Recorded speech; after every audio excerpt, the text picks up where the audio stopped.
right. Welcome to the Gig Economy Podcast. We're on episode 299. It's hard to believe that we are at 299, and I don't think we've even really discussed what we're going to do for 300. But if you are listening to the show, we would love to have you tune in next week for the 300th episode of the show. So tonight we're going to be talking about Seattle proves gig pay works. Uber and DoorDash are pushing back, and driver lawsuits as always, and a Cybertruck shock. So as you can see, Jason is off for the night, and I have the pleasure of hosting tonight with my good friend Gabe. Gabe, how you doing tonight?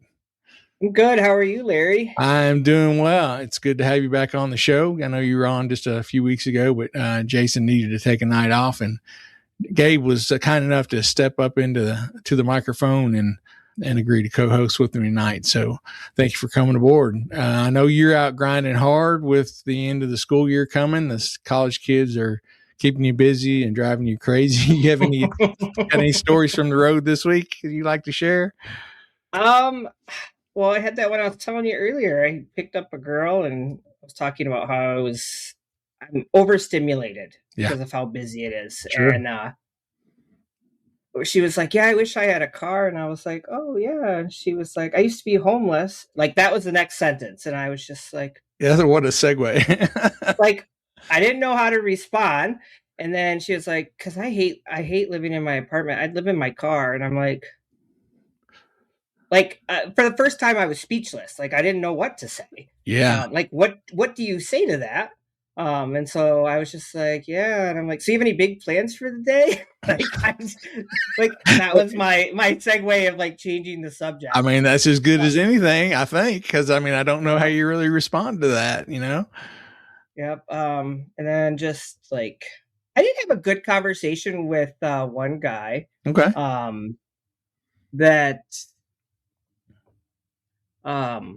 He was talking to me about like, can you really do good at this? And I said, if you're disciplined, you can. I said, why? And he goes, well, I'm graduating with my master's and you probably make more than I will coming out of school. And I was like, teachers don't get paid enough. No, my wife's a teacher. I know that for sure. Yeah, they do not. They do not get paid enough for what they do. All right. Any other stories or anything throughout the week? Nope. Everybody's in frazzle mode because they're all graduating. They're all packing. I did have one girl. I felt bad for her. Her suitcases were heavier than her. Oh. And she was trying to lift them and come down the stairs. So I had to go help her and load them up in the car. And then she was like, do you think they're over limit? And I was like, yeah, probably. Yeah. She was like, my dad's going to kill me. I came with 2 suitcases and she had 3 suitcases and 2 big duffel bags. Like, I don't understand how they leave with so much stuff, but I get some of that retail therapy, I guess. I don't know. Yeah. Okay. So yeah, I actually went out Saturday night. It's first Saturday night I've really worked in a while, and they ran my butt ragged. It was, there's several things going on in town. There's a big Corvette homecoming or event that people will come in for all over the country. That was going on. I know there was a minor league baseball game in town. There was, it was Greek week for the Greeks at WKU. So they were having their spring sing Saturday night. So just masses of people walking around all over downtown. The funniest ride probably I had that night was that happened about 3:00 in the morning. I picked up this guy from a little bar and they closed at 2. I don't know how he was still there at 3, but anyway, he was. So I picked him up, and at 3:00 he gets in and he's going to the other side of town. So it's going to be a good, 15, 20 minute drive. He gets in and he, I forget what country he mumbled that he was from, but he spoke Spanish. And he's like, oh, I bet he drunk. I bet he drunk. I'm like, yes, you are. I agree. You are very drunk. And he kept trying to have a conversation with me. And I'm thinking, dude, you're drunk. You speak a different language. Just chill out, dude. Just, but he kept on and kept on. And then he started asking over and over again. He's like, Trump. I'm like, what? I don't know what you're saying, man. I'm sorry. He's like, Trump. You like Trump? I'm like, my trunk? I mean, it's a Camry. It's got a pretty good trunk. Is that? He's like, no. He's like shaking his head. He's like, no, you like you like a President Trump? I'm like, oh, no. We're not having this conversation at 3 a.m. with somebody that speaks a different language and is drunk. We're not having a political discussion. That's not happening. So I just turned the radio up a little bit more, and he finally quieted down in the back there. Oh, and then the only other kind of funny stories, I use Drift. We'll talk about it a little more later as an air freshener. You're using it now, right? Yeah. Using it. So anyway, I got a new scent in a few days ago. So I opened it up Saturday and put it up, and it almost smells like a men's cologne. Smells and which one? Which one did you get? I don't even look at them. I don't even look at the names anymore. I just open it and pop it up there. But it looks like I got a new one. Did you? I got a new one, and does it smell like a men's cologne? I don't know what the hell it smells like. Okay. It smells like morning and laundry soap at a baby. Yeah. So anyway, I had two people. One was a college girl, and she got in. She's like, "Oh my gosh, your car smells delicious." And I was like, "Yeah, I try to keep it smelling pretty good." I usually show them the little Drift thing. And then later on that night, I picked up a lady from a convenience store. She worked at the convenience store, and she was probably maybe just a couple years younger than me. And she got in, and she's like, "What is that smell?" She's like, "Is that your cologne?" And I'm like, "No." And she's been a little flirty.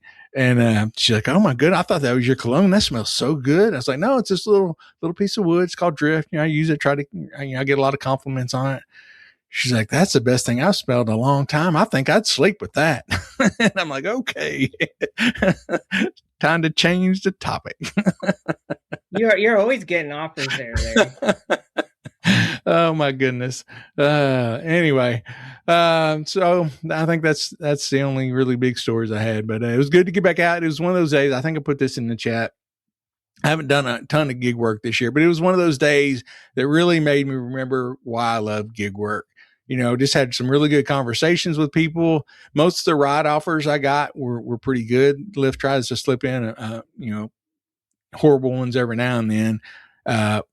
We've learned by now not to take any long distance rides. I got I know 3 offers to go to Nashville and 2 or 3 to go to Louisville. They're wanting to send me to Louisville for like $60, $65. And that's 125, 130 miles. I'm like, you're out of your mind. Not doing that. But Lyft was hopping. It was just hopping. Had rides queued up pretty much all night long. So yeah, it was a good night, and kind of got me the itch to get back out and do a little more gig work than I've been doing here recently. All right, moving on to gig economy in the news. Our first story tonight we're talking about is, we've talked a lot about Seattle and the work they've done out there in the last couple of years. It's kind of been one of the testing grounds for some of these laws that they've tried to pass for guaranteed pay, and the battle between, are they employed by the company? Are they independent contractor? Anyways, but they did pass a gig worker pay law. And so they've done a study on it now. A couple people, different organizations have done a study on it, but this one specifically saying that according to their research, the minimum pay rates for app-based delivery workers has risen, over the last 2 years. Says that workers are earning more, order volume has gone up, and demand has held steady during the first 18 months of the ordinance, even though prices have gone up. It covers this law covers, they said, 92,000 workers. Of course, Instacart, DoorDash, Uber Eats, all these gig companies are pushing back and saying, they don't agree with it. They did their own study, which says that it's not working, and that people are getting less work and less pay. But anyway, the study that supposedly it's the most comprehensive study that's been done shows that gig work is up. It's up to 15. They're averaging, I guess, $15.98 an hour, up from what it was before, at least several dollars worth. Said weekly completed offers grew 3.2% over the same period. Tips and bonuses made up a smaller share of earnings, with base pay now accounting for most of the compensation. It says some of the companies there changed their apps to discourage tipping after the ordinance took effect, which doesn't surprise me. Yeah. So DoorDash, pushed back. They said that according to them, not only did the law fail to deliver for DoorDashers, it devastated local businesses, which missed out on millions in sales and drove up costs for consumers. They say that Seattle drivers earn more than 20% less per hour in 2024 than they did, and said Seattle consumers pay the highest delivery fees in the country, more than 3.5 times the average in comparable cities such as Denver, Portland, and San Francisco. So like most things, you get completely, 180-degree different views depending on who you're talking to on that.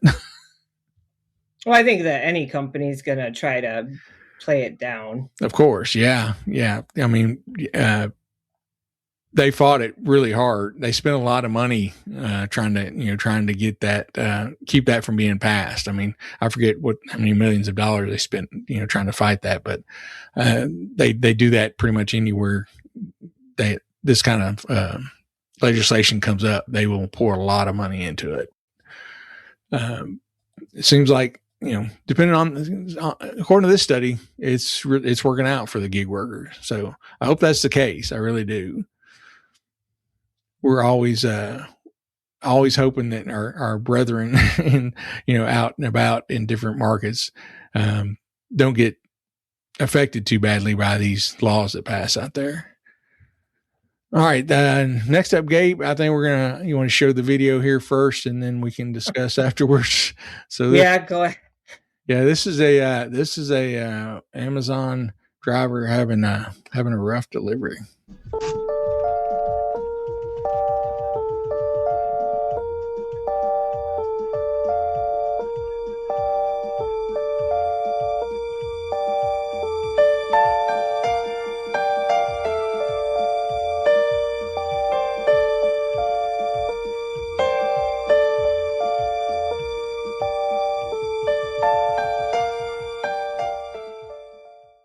All right.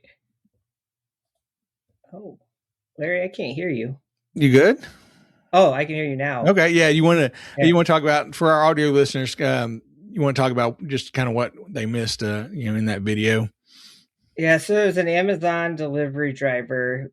He looked like he walked up to the front and then decided that maybe it probably said in the app to deliver it to a rear door. Mm-hmm. And started to go to the back and then noticed a guy with a gun, ran back to his car, and you see the guy walk out.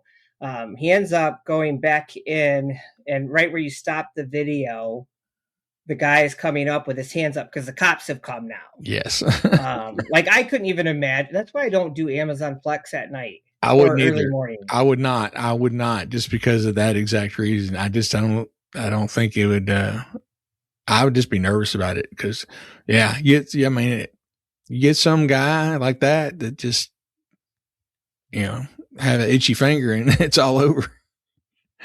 Like Pelka had a guy pull a gun on her. Yeah. A couple years, was it 5 years ago when Amazon Flex started going later into the evening, and she was scared shitless. She didn't know what to do. Yeah, I'm sure. Yeah, and I'm sure it happens, more than we hear about. Yeah, I just this sends chills up my spine. I would not want to be doing that. That would wake you up in a heartbeat. Oh goodness. I want to talk about our Patreon memberships. If you enjoyed the show and you would like to help contribute to just kind of defraying the cost of the show and join our Patreon, we would really appreciate that. You can go to patreon.com and search for the Gig Economy Podcast. We offer 3 different memberships. We have a $3, which is we call I'll Tip You in the App, a $7 membership called Unicorn Trip, and then a $15 a month called Fleet Boss. If you do the $7 up, you get a free piece of merch after your 3rd month of being a member. We also offer a 7-day membership, so you can try it out, and then if you don't like it, you can cancel it for those 7 days. But we really hope that you do enjoy it and that you will continue to be a Patreon. And just want to say thanks real quick to our Patreon members: Samson, Bud, Omar, Frank, Tom, Jim, Miguel, Linda, Jerry, Faith, Metal Kick-Ass, Anna, and a special shout out to Thomas Grayson, who's our newest Patreon. Thomas, we hope you're enjoying the show. And if you want, shoot us an email, or if you have a chance to watch the show live, shoot us a message in the chat. Just let us know you're on, and we'd like to connect with you a little bit. All right. Moving on. Our next video, and Jason assigned this to me specifically. I know because that's just the way he is. But anyway, this is somebody sending, I guess, a message to their delivery driver to make sure that they get their food. So this was a DoorDash request. So the person wrote, when you get to my stoop, please press 5B on the buzzer and wait for me to come down. If there's a big dude sitting on the steps claiming the food is his, do not believe him. That's Larry. Please look him dead in the eye and say, F you, Larry. He has successfully hijacked my dinner on 2 separate occasions, and I refuse to let him feast on my dime a 3rd time. Protect the bag, I'll tip you extra. Yo, that's just funny. You, Larry. Look him in the eyes. I would laugh at that one. Larry's Larry a menace. Larry just sitting there waiting for people's food. Larry's a piece of shit. Thanks, Jason. I appreciate it. I love you too, man.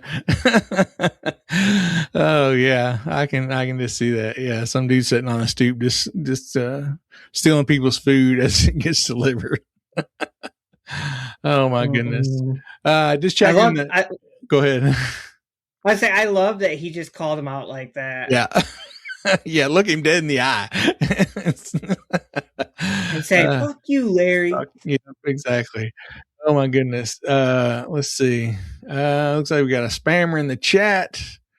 Oh yeah. All right, we're banning that person. And so just want to say hi to everybody in the chat. Steve, we appreciate you always. Bubba Sue. Let's see who else is on. See you, Steve. I'm not sure who else is on, but anyway, Steve, I am not ignoring you. You know, I'm running the board since Jason's not here, so I'm not used to doing that. So it keeps me busy. So I don't really look at the chat too much when I'm doing that. So I'm really not ignoring all the comments. I usually try to interact as much as I can with people in the chat, but we appreciate all of you tuning in. I know you've been answering everything.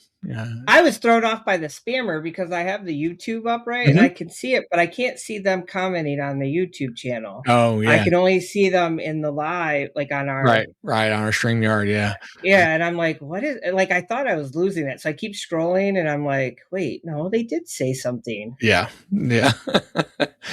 Oh, all right. Well, we appreciate all of you tuning in and being in the chat. It always makes it a lot more fun when we have people to chat with.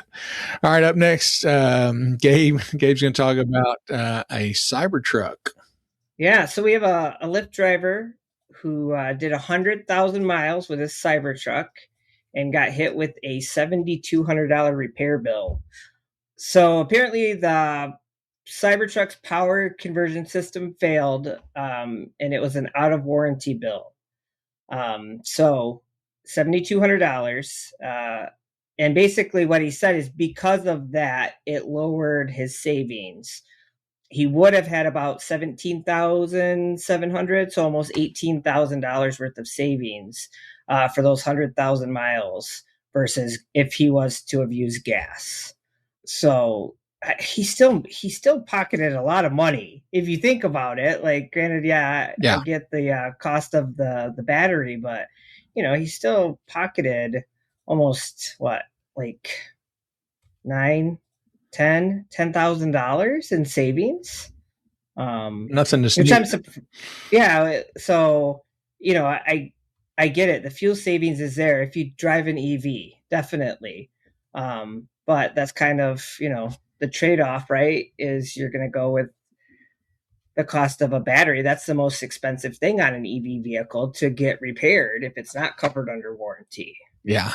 And he did 100,000 miles in a year. Yeah. A year. Yeah. This was 1 year. That's, I think the most I've ever hit is like 65, almost 70,000 in a year. Oh yeah. See, yeah. I think the most I've ever done is probably 40, right around 40. I can't imagine doing 100. That's a lot of time on the road. That's a lot of charging for him. I just can't. Yeah. I want to know what they look like on the inside. I'm still like, because to me, it's the ugliest thing ever. The Cybertruck. I know. My wife hates him. Every time we see one, I was like, "Oh, there's my next car, baby." She's like, "You're not getting one of those." I'm like, "No, I'm not getting one of those." But I just like to tease her about it. But yeah, I mean, you wonder sometimes what they were thinking when they designed it, but I don't know. But yeah, I'd like to see the inside. I'd like to ride one time just for the heck of it, just to see how it rides, or like I said, see what the inside looks like and all that. But I don't know. Maybe we'll rent one sometime. Yeah. All right. I wish you luck on that. Take pictures and send it to me. Exactly. I will. I'll do a little video. All right. Next up, we're going to be talking about San Angelo, Texas mother sues DoorDash over a crash. This, we've had similar stories like this in the past. This woman and she had two minor kids. They got rear-ended by someone who was doing a DoorDash delivery. So it was a couple of years ago. Said she was stopped at a traffic signal when this DoorDash driver hit her in the rear end, and said the lawsuit claims that the driver, let's see, what was her name? Renee Johns. Clea Renee Johns said Johns was negligent for failing to keep a proper lookout, timely apply her brakes, take evasive action, or use due caution or control her speed. They're suing for monetary damages over $1 million, plus pre and post judgment interest and court costs. Of course, DoorDash has filed its answer saying that Johns is not an employee or servant, and it exercises no control over her. So what's your thoughts on that, Gabe? I don't think it's not on DoorDash. I think it's, it's on that other driver. We have to maintain our own insurance. They can't control. They have those safety things set up that monitor. I don't know if I turn mine off where it shows, if speeding or braking, they put everything on there. The only thing, it's one of those things where, like, if somebody said, well, DoorDash, well, we give them this. Well, then if you see that they're constantly speeding or braking, then why do you have them on the platform? Right. Like, so it's one of those things where it's just like, it kind of depends, but you're an independent contractor. Mm-hmm. It's not their vehicle. It's, Right. And that's, we've debated it, or talked about it a few times. If they've done the things that they're supposed to, and they've done background checks and all that kind of stuff. Yeah. You can't control people. People are human. People are going to have wrecks. People are going to rear end people. That's going to happen. So I agree. I think it tends to, it should fall on the dasher, not the company. Yeah. And they have insurance unless they don't have insurance. And that's why they're trying to go after DoorDash. Yeah. I'm sure the lawyer, they always want to go after the deep pockets. So, let's see what, throw it up there and see what sticks. All right. Next up, let's see. This, these are a couple of messages, I guess, that delivery person sent out to people, and we'll throw the first one up on the screen. And yeah, so this is from a DoorDasher, and they messaged this to the customer. And it says, good news from the front lines. Mama T has officially been assigned and is now in motion with the focus of a woman who's raised kids, paid bills, and survived at least one emotional support coffee. Your order is in progress. Things are happening. And somewhere between point A and point B, I will absolutely be rooting for you and your order. While we wait, a gentle reminder, you are loved, valued, and appreciated, even if today tried to take you out at the knees. If this delivery makes your day easier or sneaks a smile onto your face, the kindness of a generous tip and a sparkly 5-star rating is always appreciated. With hustle, heart, and a dash of chaos, Mama T. All right, and here's the next one. Your order has landed safely at your door, fully intact and without me accidentally adopting someone else's groceries, though it was tempting.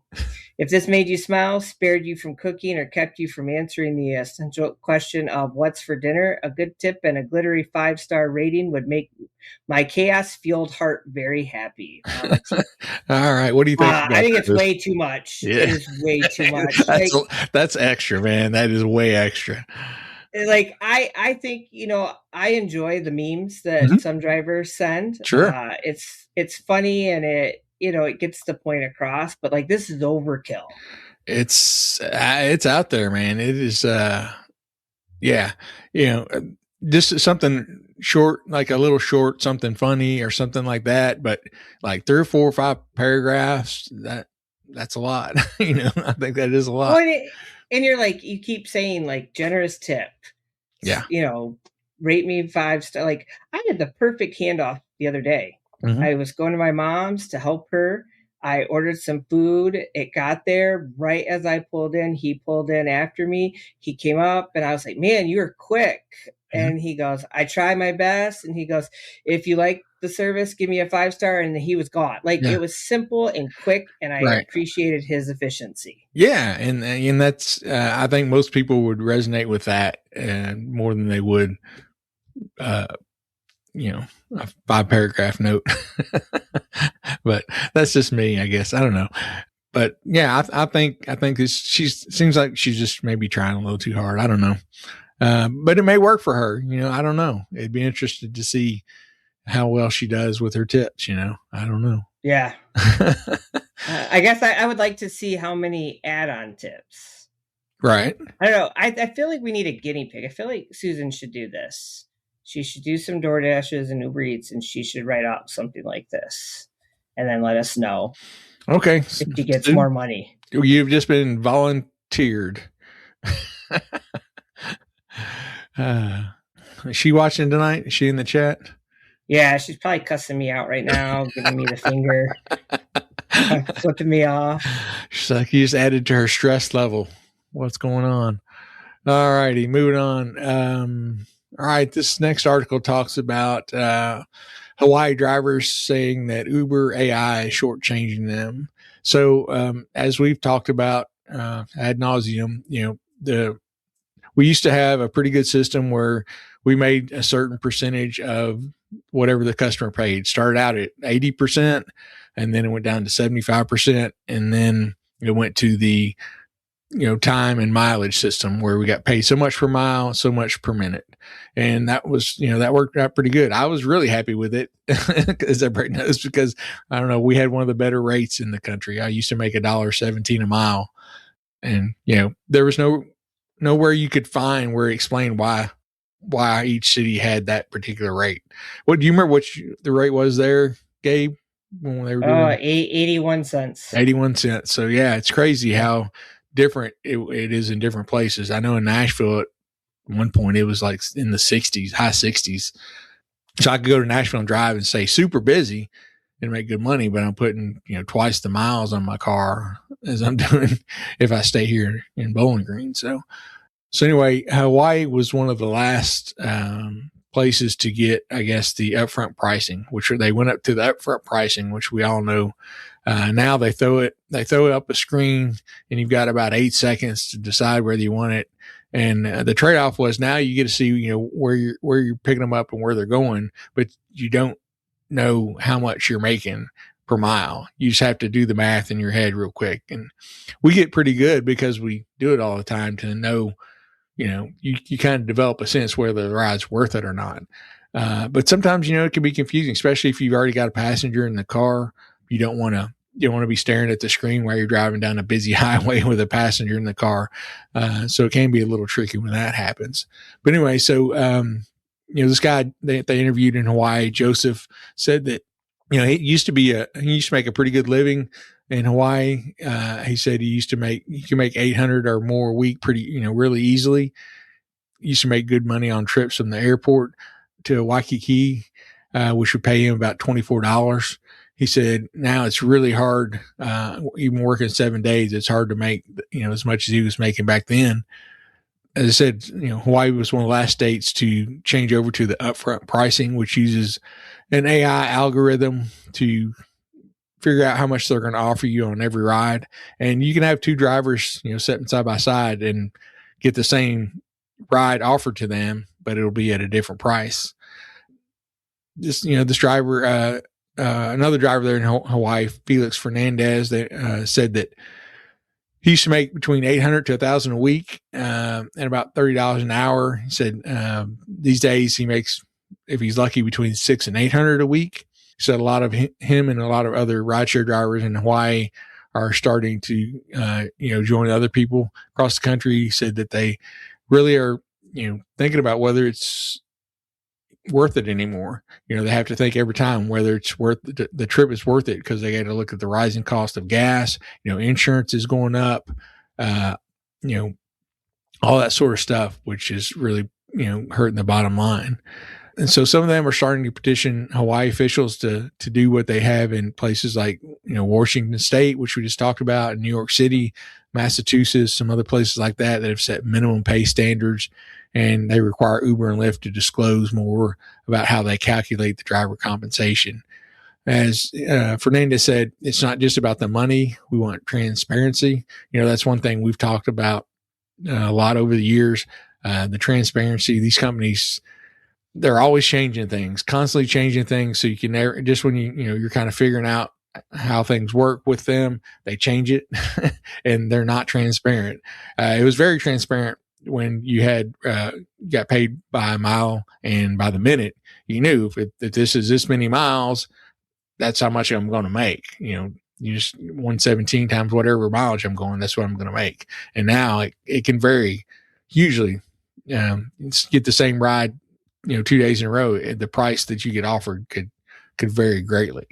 And so it does make it harder to always be on the guard and pick those good rides.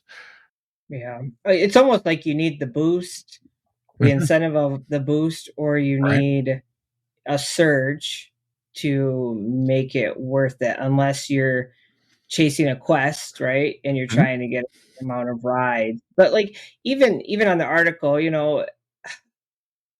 it's not bad. From like, when you look at the pricing, it's 8.6 miles from the airport to the drop off, and they were getting like 16. That's almost $2 a mile. Yeah. For like 22 minutes, give or take. Right. I don't know. To handle the upfront pricing now, I've broken it down to, okay, this is what I need to make. This is what I want to make per hour. And then I break it down to, okay, like this is going to take me 20 minutes. If I could do 2 of these, that puts me over my 30 plus a little one. Like I'm way over. It's kind of how you have to do it now. Right. Yeah, for sure. You have to change as they change things. That's a constant. If you think things are going to work like they did 5 years ago, you're not going to be a successful driver. You're just not. Yeah, the days of the multiplier are gone. Unfortunately, they are the good old days. Yeah. So, Uber again pushes back against it, saying that Uber spokesman said that Hawaii drivers earn an average of $38 an hour for when they're, for time spent on a trip while they're heading, including while they're heading to pick up the rider. It says, of course, Uber doesn't disclose how it weighs different factors at driver pay, but the spokesman says it's based on estimated time to the pickup point, and from there, how long it's going to take to get to the destination, as well as what the current demand is.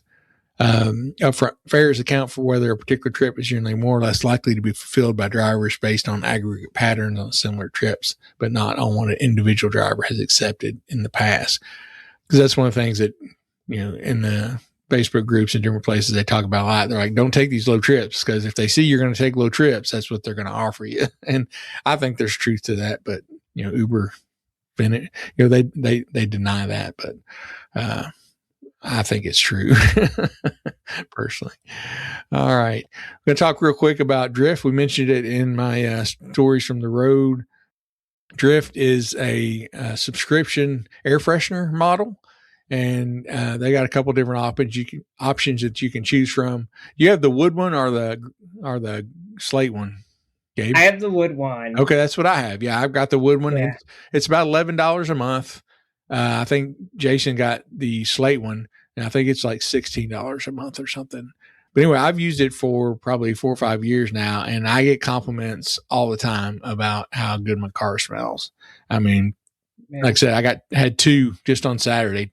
And me and Jason were discussing too. It's funny though. The smell will last, for the whole month till you get another one.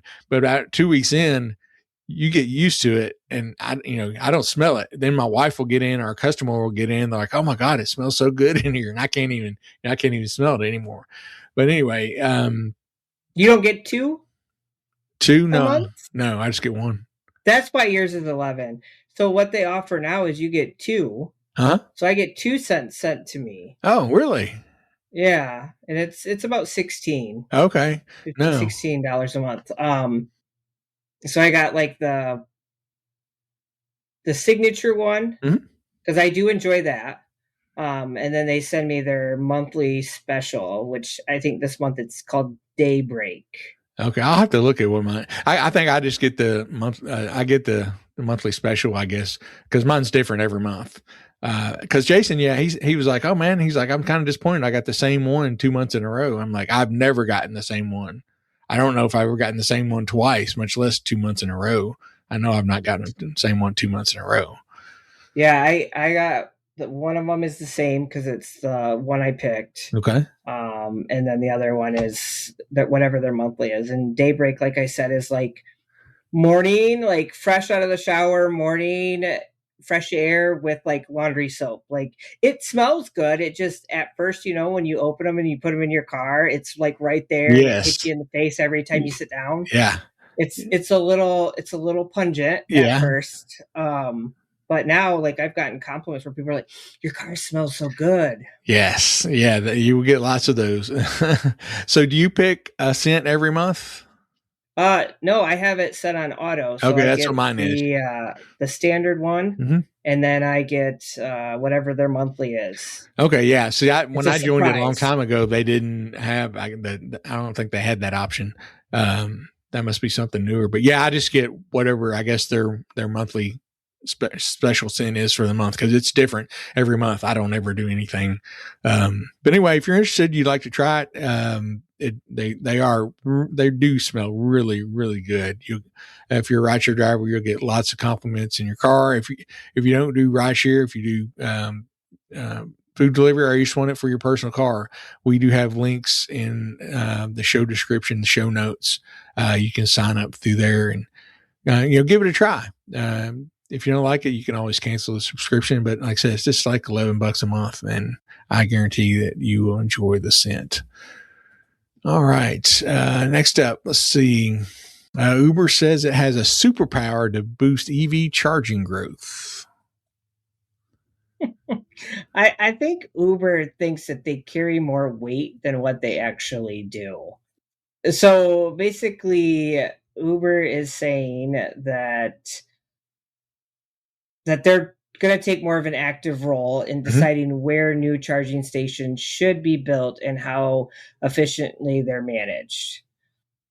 So they're brokering dozens of deals worldwide to bring vehicles right to the platform. And with that, they want to address, having chargers available. So they're aiding the build out of where these stations are. And like when you read the article, it says that they have so much data when it comes to electric vehicles. That's their superpower. And they basically said we're using that data to essentially tell us where charging needs to be.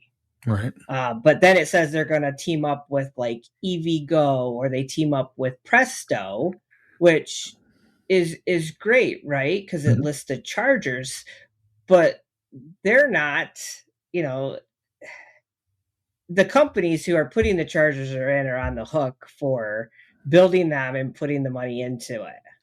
And so I think that they want to use their data basically to brokerage deals with these companies and partnerships.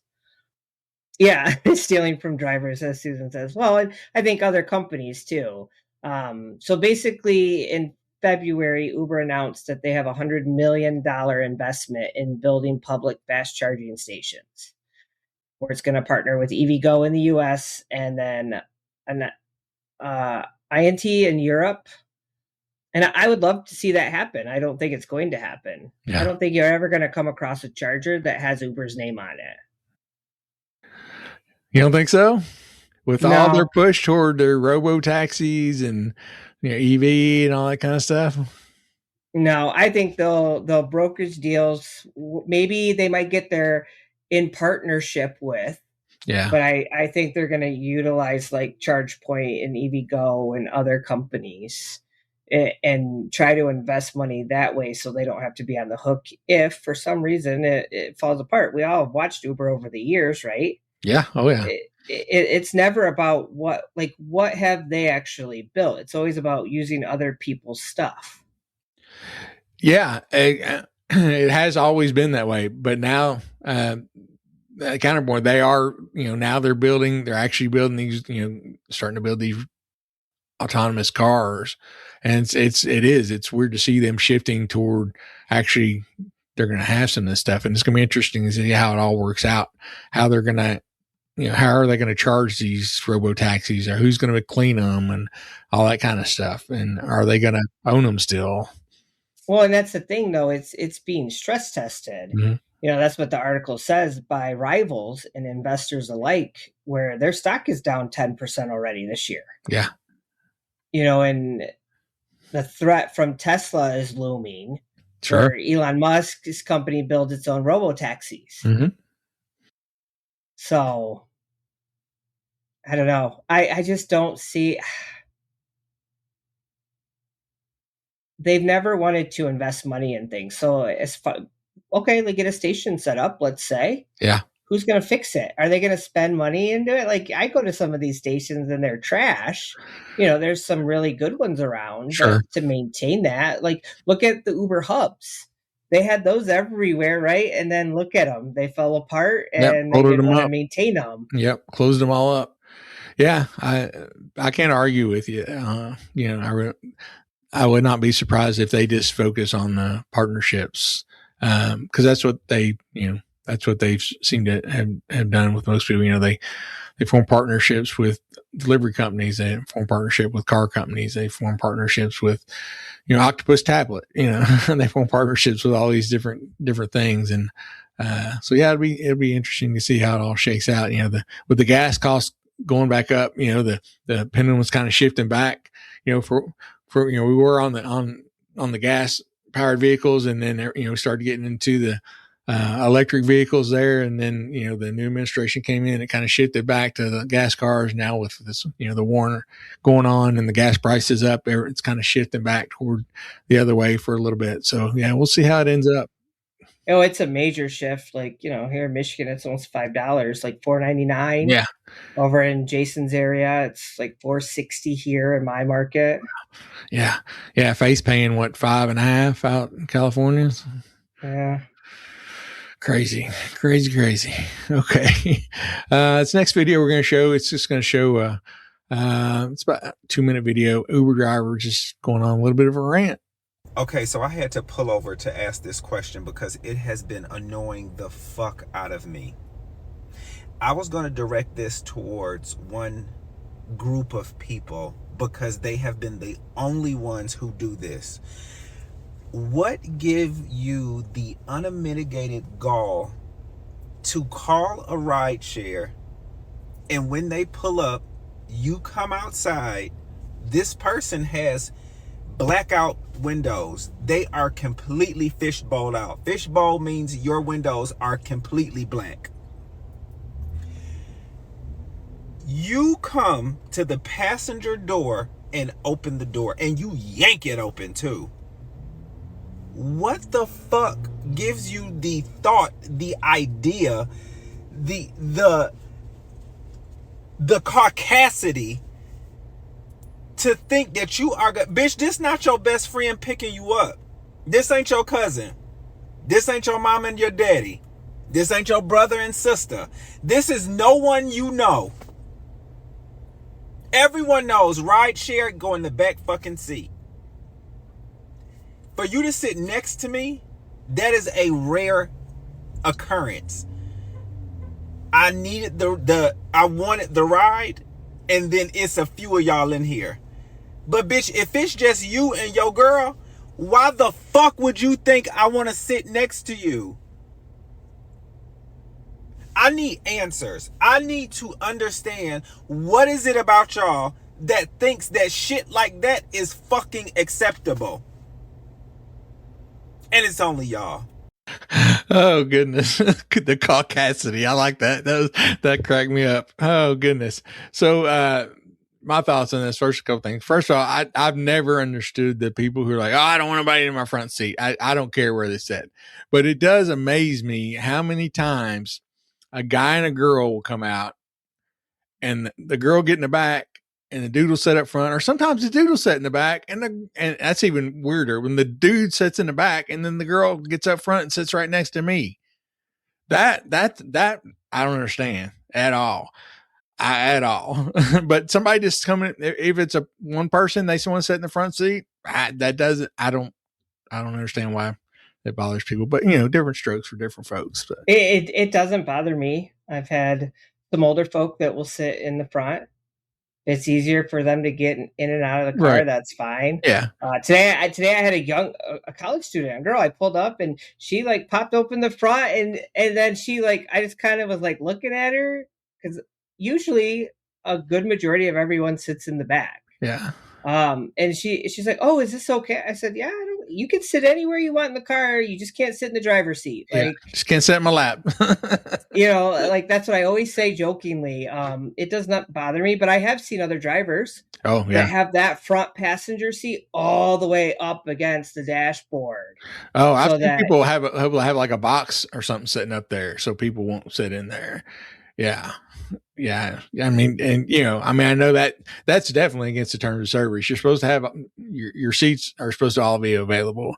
Yeah. I don't know. I guess if it's your thing or you just feel uncomfortable with them sitting up there, but I mean, I'm much safer with them sitting up there than they are sitting behind you, so I don't understand. I get weirded out when it's one person and they choose to sit right behind me. Yeah, that than I would anywhere else in the car.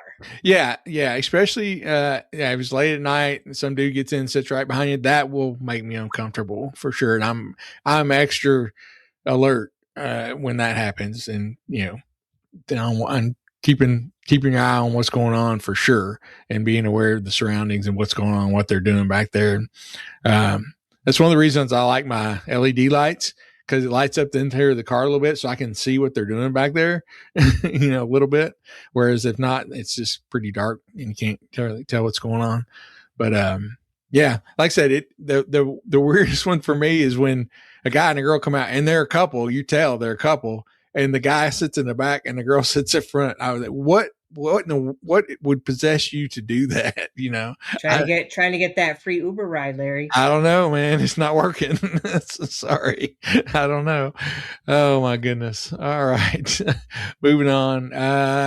Gabe's going to talk about a DoorDash driver getting shot. Yes. Oh my goodness. Yeah. In Nashville. Right down the road from driver.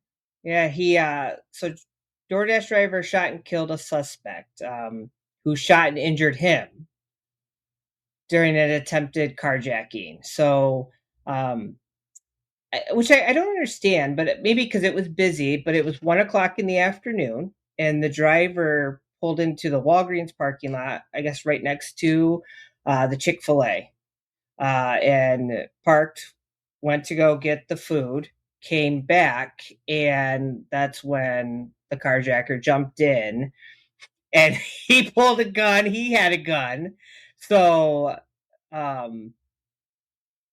what happened was, let me go back to it. So the guy shot the DoorDasher, hitting him in the leg. So then the DoorDasher shot the guy back and fatally shot. And then I don't know, because I thought you're not supposed to carry right on these platforms, or it's a gray area a little bit. It is gray, but I mean, I'm not gonna say anything. But the DoorDasher was taken to the hospital, and he was treated and expected to be okay. And then they did say that right now they don't know if charges are going to be filed against the DoorDash driver, which I don't see why they would. He was protecting himself. Right. I think that's just something they have to say, but I can't imagine why he would have any charges filed against him if this guy shot at him first. And, as far as carrying or not carrying on the platform, I'm not going to say whether I do or not, but I would rather, if it comes down to just think of this situation, it might have saved his life. You know, so if he gets kicked off the DoorDash platform, at least he's still here. He's still alive and he can do something else. You know, well, yeah, because the carjacker shot him in the leg. Yeah. He didn't, you know, so he could have been killed. Yeah. So, yeah. More power to him. And yeah, you know, you never know who's carrying. But that's pretty ballsy though. Like, I would assume that it's a busy area, right? Yeah. At 1:00 in the afternoon. Yeah. And that's another reason I don't do much rideshare in Nashville, because it gets a little crazy down there. It gets a little nuts. You know, carjackings are not uncommon. I mean, it's not one of the highest crime rate cities by any means, but it's a lot higher than it is here in Bowling Green. So I just usually stick here in my little Bowling Green. Well, that's why, that happened a lot in Detroit. Yeah, it was I'm on sure. the news, Amazon drivers. Yeah. Or Uber drivers coming to stops. So now, it's a running joke where you don't stop. Like, you slowly roll and keep going. Right. No, I understand why. Yeah, I understand why. All right. Last story of the night, we're going to talk about this Colorado lawmaker. She's trying once again to pass a rideshare safety bill. So she's Democratic Representative Jenny Willard. She was actually sexually assaulted by a Lyft driver back in 2024 outside of her house. And so she tried to pass a bill, I guess, at their last legislation session, and it got turned down, but she's trying again. She's changed a few things on it. She said while the lawsuit against Lyft is moving forward and prosecutors have charged a man with unlawful sexual contact, he still has not been located and has never been arrested. So yeah, she first told her story last year and said she's going to try again this session with a new bill that she introduced just on Monday that seeks to increase requirements for driver background checks. It sets timelines for how long companies have to respond to complaints and provide more opportunities to record rides. She said audio and video recording has to be integrated through the company platform, because we know that that way we know consent can be verifiable. The governor vetoed the law last year because he said that it went too far. It had unclear language on audio video recording and inoperable timelines to produce new regulatory rules. And of course, Uber and Lyft worked very hard to defeat the bill last year. It was one that Uber actually threatened to leave the state if it did pass and become law. And it was sending its users messages through the app urging them to get involved and call their politicians and ask them to vote against it. So in the new bill, I guess, that she's introduced, it says it's generally the same, but there are a few changes. She said why her original bill would have banned drivers from offering food and beverages to passengers. Now those freebies can still be offered. They just have to be factory sealed. People will be banned from driving if they have a felony conviction for domestic violence, stalking, or menacing, along with any type of unlawful sexual contact conviction, including misdemeanors. Private background checks every 6 months, paid for by the rideshare company, creating a process to share information between the companies about deactivated drivers, setting a rule that companies must respond to subpoena or search warrant within 72 hours. Both riders and drivers must opt into audio video recording, and companies must submit an annual report to the legislature, attorney general, and public utilities commission on a range of data such as the number of sexual assaults, verbal threats, and physical threats and harassment that have occurred. So yeah, I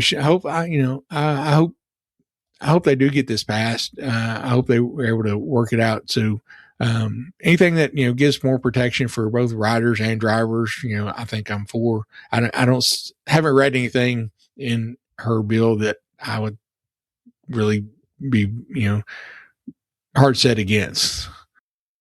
I guess I'm confused on what maybe the cost to do the background checks. But Uber already does that now, where they have implemented in the app where you can opt in to record. Right. I think she's wanting it to be something that everyone has to has to agree to that as part of terms of service to use the app. I think is what. Gotcha. But I guess my question on that would be, well, who's providing the camera, or do we, does the Uber driver have to provide the camera, or is Lyft or Uber? Because me and Jason have both said we'd still have our own camera. I'm not trusting Uber's camera or Lyft's camera. I'm using my own. Right. Might have to run two, but they do it through the phone right now. Yeah, it's an option. Yeah. So, I guess as long as the conversation's recorded. Yeah. So, there'll be one, maybe we'll try to keep an eye on this and see how it goes, see if it ends up getting passed, or if they end up, he ends up vetoing it again, or how it kind of shakes out. But anyway, well, I want to thank everybody for joining in tonight. Again, thanks, Gabe, for stepping up into the microphone and agreeing to co-host. Sorry I didn't get involved in the chat much tonight, but like I said, I'm trying to run the behind the scenes stuff that Jason usually does, and so that keeps me busy. I don't want to mess anything up here, but we really do appreciate everyone. Again, next week is going to be our 300th episode. Not sure what we have planned exactly, but I'm sure it'll be fun no matter what. Gabe, any final words before we close out? And then we do want to invite everybody who's a Patreon. We will be doing a Patreon in 9 minutes, so be sure to join that. Yeah.